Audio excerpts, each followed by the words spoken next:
आज हम बात करते हैं चैप्टर 12 की, जो कि है फ्रिक्शन। तो सबसे पहले आइए हम जानते हैं फ्रिक्शन है क्या। What is friction? तो फ्रिक्शन आसान शब्दों में आप ये समझिए, the force acting between two surfaces is called friction. क्या है? दो सरफेस के बीच में जो फोर्स एक्ट होता है, जो फोर्स लगता है, उसे ही हम क्या बोलते हैं? फ्रिक्शन बोलते हैं। ठीक है। अब देखिए इस डायग्राम में फिगर 12.1 में हम क्या देख रहे हैं कि एक लड़का है, वो गिर गया है रोड पे। क्यों? पहले तो वो दिख रहा है कि अच्छे से चल रहा था, लेकिन जब उसका पैर केले के छिलके पे पड़ा तो वो गिर गया। क्यों गिर गया? क्योंकि केला का छिलका क्या किया? फ्रिक्शन को रिड्यूस कर दिया। हम फ्रिक्शन के कारण ही चल पाते हैं या कहीं अच्छे से खड़े हो पाते हैं, बैठ पाते हैं। If there is no friction then we can't move, stand. Okay. अब आते हैं, हम बात करते हैं, अगला पॉइंट है फोर्स ऑफ फ्रिक्शन। ठीक है। फोर्स ऑफ फ्रिक्शन क्या है? एक बात देख लीजिए, फ्रिक्शनल फोर्स क्या होता है? Force exerted by friction is called frictional force. Friction के द्वारा जो फोर्स एग्जर्ट होता है, जो फोर्स लगता है, उसे ही हम फ्रिक्शनल फोर्स बोलते हैं। ठीक है।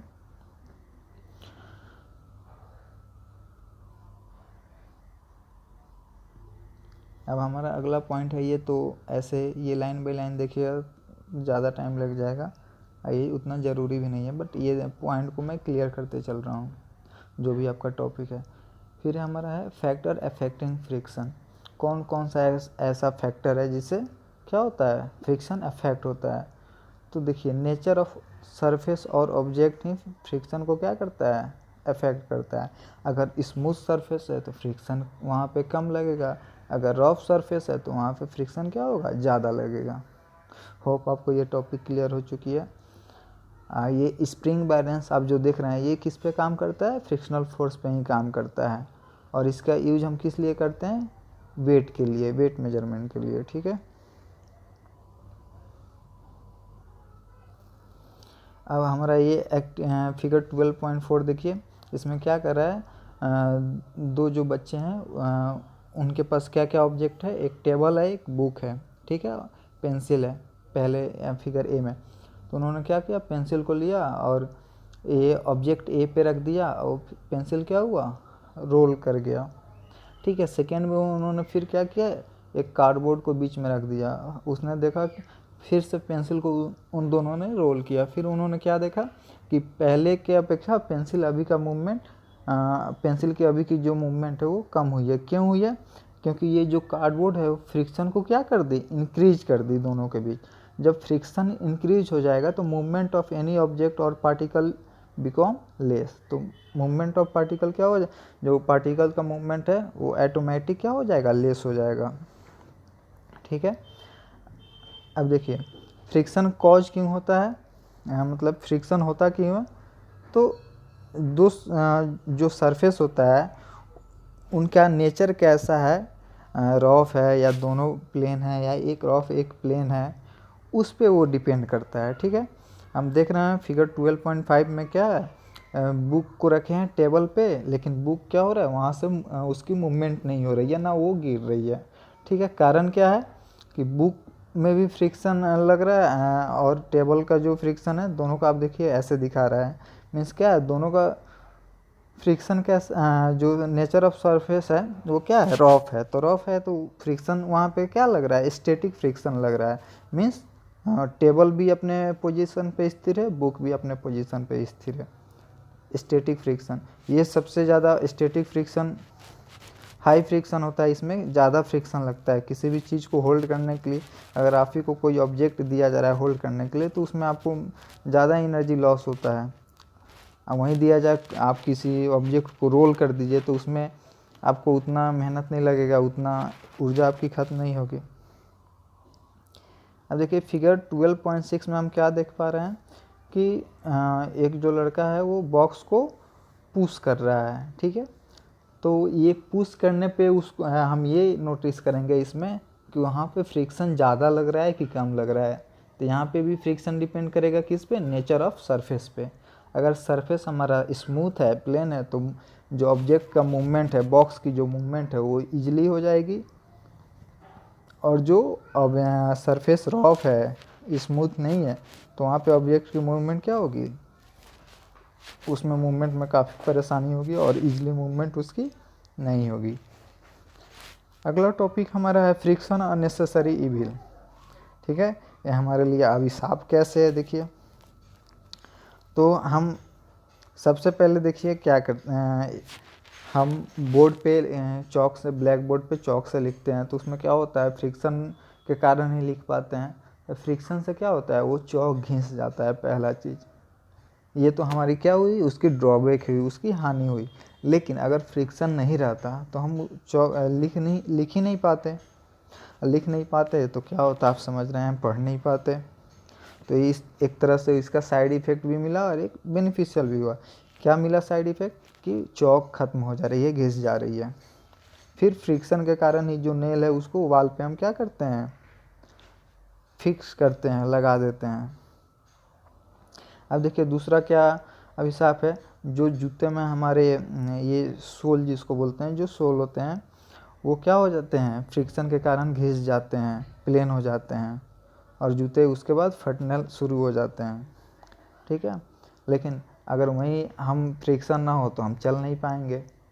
तो एक तरफ हमें इसका लाभदायक परिणाम भी देखने को मिल रहा है, दूसरी तरफ हानिकारक भी परिणाम देखने को मिल रहा है। ठीक है, अगर फ्रिक्शन ना हो तो हम माचिस को भी नहीं जला सकते हैं। ठीक है, आग को प्रोड्यूस करने के लिए क्या ज़रूरी है, सबसे पहले फ्रिक्शन ज़रूरी है। Without friction we can't produce fire.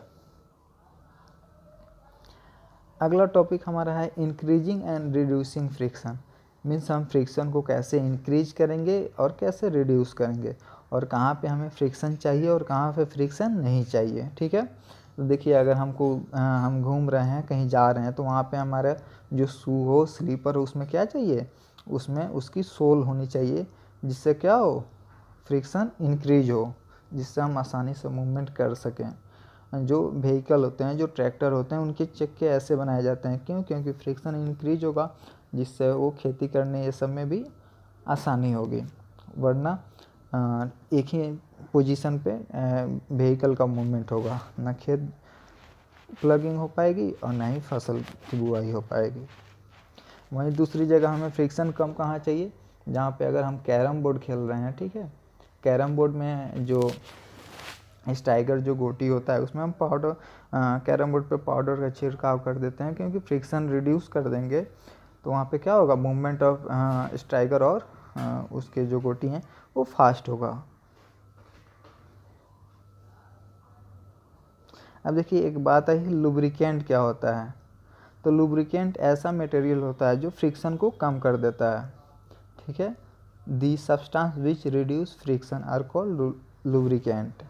और लुब्रिकेंट का ज़्यादातर यूज हम किस में करते हैं, मशीन्स में, क्योंकि मशीन में हमें फ्रिक्शन कम चाहिए, इसलिए हम लुब्रिकेंट का यूज करते हैं। लुब्रिकेंट में बहुत सारे हो जाएंगे, मोबिल होते हैं, ग्रीस होते हैं, ये सब क्या है, टाइप्स ऑफ लुब्रिकेंट है।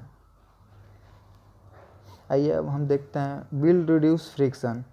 अब हम कैसे, यहाँ पे भी हमें फ्रिक्शन कम चाहिए। कोई बैग है, वहाँ पे अगर हम ये उसमें चक्का लगा देते हैं तो वो वहाँ पे फ्रिक्शन रिड्यूस हो जाएगा। अगर चक्का नहीं रहता, ऐसे ही हम बैग को खींचते तो वहाँ पे फ्रिक्शन ज़्यादा लगती है और उसमें हमारी ज़्यादा एनर्जी, फोर्स लगाना पड़ता है, ज़्यादा एनर्जी लॉस होती। ठीक है, और ये जो चक्के के द्वारा जो फ्रिक्शन हो रही है, जो मूवमेंट हो रही है, उसको हम रोलिंग फ्रिक्शन बोलते हैं। ठीक है, स्टैटिक फ्रिक्शन भी आपको समझ में आ गई, और रोलिंग फ्रिक्शन अब देखिए। अगला है स्लाइडिंग फ्रिक्शन। ठीक है, स्लाइडिंग फ्रिक्शन स्लाइड करना होता है। ठीक है, ये क्या होता है, rolling friction is smaller than sliding friction. Sliding friction से रोलिंग फ्रिक्शन क्या होता है, स्मॉल होता है। ठीक है, ये फ्रिक्शन कहाँ पे, पंखे ये सब में यूज किया जाता है स्लाइडिंग फ्रिक्शन, या जो व्हीकल होते हैं, जो गाड़ी होते हैं, उनके चक्कों के अंदर जो बेयरिंग होती है, उसमें हम स्लाइडिंग फ्रिक्शन का यूज करते हैं। अब अगला पॉइंट है फ्लूइड फ्रिक्शन। तो फ्लूइड फ्रिक्शन ऐसा फ्रिक्शन होता है जो फ्लूइड के द्वारा लगे, या फ्लूइड के द्वारा वो फोर्स एग्जर्ट हो। ठीक है, अब ड्रैग क्या है, ड्रैग देखिए, तो frictional force exerted by fluid, fluid के द्वारा जो फ्रिक्शनल फोर्स लगेगा उसको हम क्या बोलेंगे, ड्रैग बोलेंगे। ठीक है, यहाँ पे हमारा ये चैप्टर ख़त्म हुआ। होप इससे ज़्यादा इस चैप्टर में कुछ पढ़ना नहीं था। आइए हम एक्सरसाइज देखते हैं। यहाँ पे पहला क्या है, fill in the blank. Friction opposes the dash between the surface in contact with each other. किसको अपोज करता है, friction, force between the surface in contact with each other, तो क्या होगा, force. Friction depend on the dash of the surface, किस पे depend करता है, nature of the surface. Friction produce कैसे प्रोड्यूस होता है, by rubbing. Spring of powder on the carrom board dash friction, क्या करता है, ये रिड्यूस फ्रिक्शन कर देता है। Sliding friction is dash than the static friction, smaller than the static friction. ठीक है, अब ये हम देखते हैं आपको, ये तो बन जाएगी, ये इजी है। क्वेश्चन नंबर 4 देखते हैं। Suppose your writing desk is titled a little, a book kept on it start sliding down, so the direction of frictional force acting on it. तो फ्रिक्शनल फोर्स हमेशा किसके डायरेक्शन में रखता है, object के moving के अपोजिट डायरेक्शन में। Means अगर आप आगे फॉरवर्ड कर रहे हो, आगे जा रहे हो, तो फ्रिक्शनल फोर्स हमेशा पीछे लगेगा, अपोज करता है। क्वेश्चन नंबर 5 देखिए। You spill a bucket of Sophie water on a marble floor accidentally, would it make it easier or more difficult for you to walk on it floor? अब कोई भी surface है, उस पर हम सोफी जो साबुन का पानी है उस पर डाल दें या मार्बल पे, तो उस पर क्या होगा, फ्रिक्शन लेस हो जाएगा और मूवमेंट क्या होगा, फ्रिक्शन लेस हो जाएगी, तो हमारी मूवमेंट वहाँ पे क्या हो जाएगी, डिफ़िकल्ट हो जाएगी, क्योंकि it's decrease the friction between the force between the surface. Question number 6, explain why sportsman use shoe with spike. जो स्पोर्ट्समैन होते हैं वो स्पाइक का शूज क्यों यूज करते हैं, because increases the friction. Spike का यूज करने से फ्रिक्शन क्या होती है, इंक्रीज हो जाती है। फ्रिक्शन इंक्रीज होने के कारण they easily run on the ground, वो आसानी से दौड़ सकते हैं और इससे उन्हें बहुत ज़्यादा इससे उन्हें भागने में, दौड़ने में बहुत ज़्यादा आसान फील होता है। Iqbal has to push a lighter box and Seema has to push a similar heavier box on the same floor, why, who will have to apply a larger force and why. अब इसमें आप देख रहे हैं कि इकबाल एक हल्का बॉक्स को पुश कर रहा है, सीमा भारी बॉक्स को पुश कर रही है। तो इजी फोर्स सबसे ज़्यादा किसके द्वारा लगेगा, तो जिसका बॉक्स भारी है उसके द्वारा लगेगा। क्यों लगेगा, कारण क्या है कि उसमें फोर्स क्या हो जाएगी, फ्रिक्शन इंक्रीज हो जाएगी। तो सरफेस तो सेम है, तो अब वहाँ पे वेट और मास ऑफ द ऑब्जेक्ट पे निर्भर करेगा। ठीक है, explain why sliding friction is less than static friction. कारण क्या है कि देखिए, स्टैटिक फ्रिक्शन में जब ऑब्जेक्ट रेस्ट में होता है तो उसमें फ्रिक्शन ज़्यादा लगता है, और स्लाइडिंग फ्रिक्शन में क्या है कि वो आपको सिंपल में समझिए, स्लाइडिंग फ्रिक्शन में वो स्लाइड करते रहेगा और उसमें ज़्यादा मेहनत नहीं लगता है। जैसे फैन की जो अंदर की जो पार्ट्स होती है उसमें क्या होता है, वो स्लाइडिंग फ्रिक्शन पे काम करता है। क्वेश्चन नंबर 9 देखिए। Give example to show that friction is both a friend and foe. हमको ऐसा एग्जांपल लेना है जिससे पता ये चले कि फ्रिक्शन हमारे लिए लाभदायक भी है और हानिकारक भी है। तो पहला चीज़ देख लीजिए, without friction we can't move, पहला ये बेनिफिट हो गया। सेकेंड क्या हो गया कि आपका निगेटिव कैसे होगा, हानिकारक कैसे होगा कि हम चलते हैं तो हम जैसे हम शू का यूज कर रहे हैं, चलते हैं तो वो हमारा क्या होगा, जूते घिस जाएंगे, वो हमारा निगेटिव चीज़ है। Question number 10, explain why object moving in fluid must have special shape. तो उनका स्पेशल शेप क्यों दिया जाता है, क्योंकि वहाँ पे फ्रिक्शन हमें कम चाहिए। अब फ्रिक्शन कम चाहिए तो वहाँ पे फ्रिक्शन कम रहेगा तो फ्लूइड में मूवमेंट ईजी होगी। फ्रिक्शन ज़्यादा कर वहाँ पे शेप डिफरेंट कर देंगे, शेप ऐसा दे देंगे जिससे वहाँ पे फ्रिक्शन इंक्रीज हो जाए, तो ऑब्जेक्ट का मूवमेंट क्या होगा, अच्छे से नहीं हो पाएगा।